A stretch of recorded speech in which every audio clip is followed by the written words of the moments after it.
Hello, guys.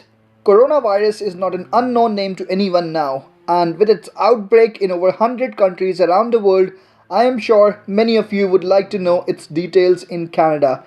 Especially all the people who want to travel to Canada in the near future would be very much concerned about their travel plans and would like to know the do's and the don'ts.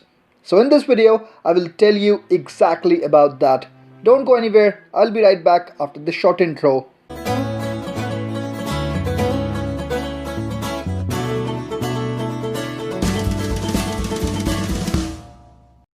I'm sure you, being a vigilant viewer, would be aware of the background and details of coronavirus. So, skipping all of that, I quickly want to tell you about some of the recent updates related to coronavirus around the globe. With its outbreak in more than 100 countries, WHO has declared it a global pandemic. President Trump has announced that he has suspended all travels from Europe and UK to the United States for 30 days and now has declared it as a national emergency. While celebrities like Tom Hanks and Rita Wilson test positive, UK's health minister has been tested positive as well. Okay, so this was around the world. What's happening in Canada? As of March 15th, more than 300 people have been tested positive, and this rate is increasing every day. But the numbers in Canada keep rising. There are more than 300 cases of COVID-19 across the country. But the outbreak is hitting Ontario the hardest, with more than 40 new cases since yesterday, bringing the total in that province to at least 145. And the most shocking news of them all, Sophie Gregory Trudeau, wife of Prime Minister Justin Trudeau, has been diagnosed with COVID-19 as well. While the Prime Minister says he hasn't shown any symptoms, but he has self-isolated himself as a precautionary measure and working from home. Although the public health risk associated with COVID-19 has been marked as low for the general population in Canada as of now, but it is changing rapidly. The federal government has issued a series of travel advisories of increasing severity almost every day.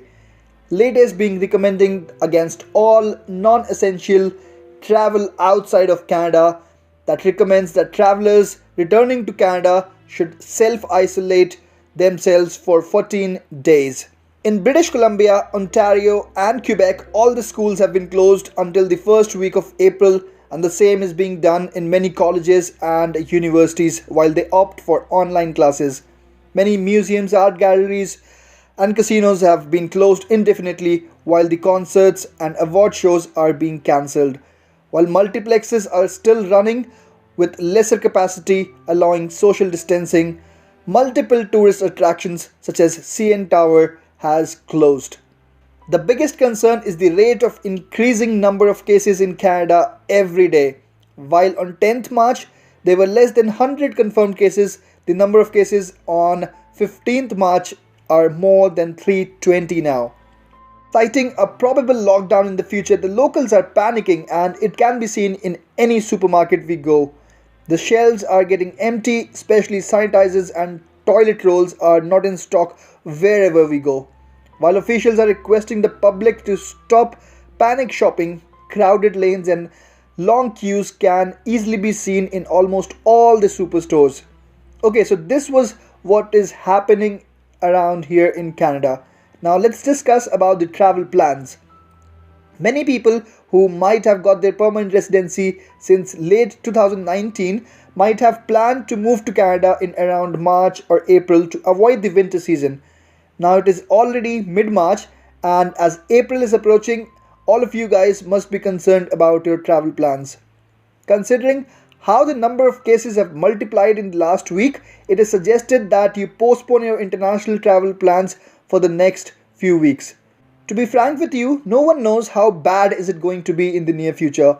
However, Canada hasn't banned travel from Europe until now, but you never know, following America's footsteps, it can happen anytime. Personally, I believe that strict measures like these are actually necessary to stop the contamination.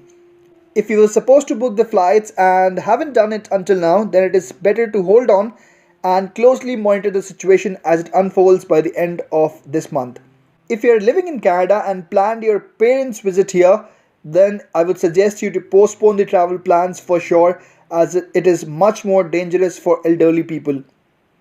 It is very specifically mentioned that it is important for all travelers to self isolate themselves for 14 days after you return from travel from outside of Canada.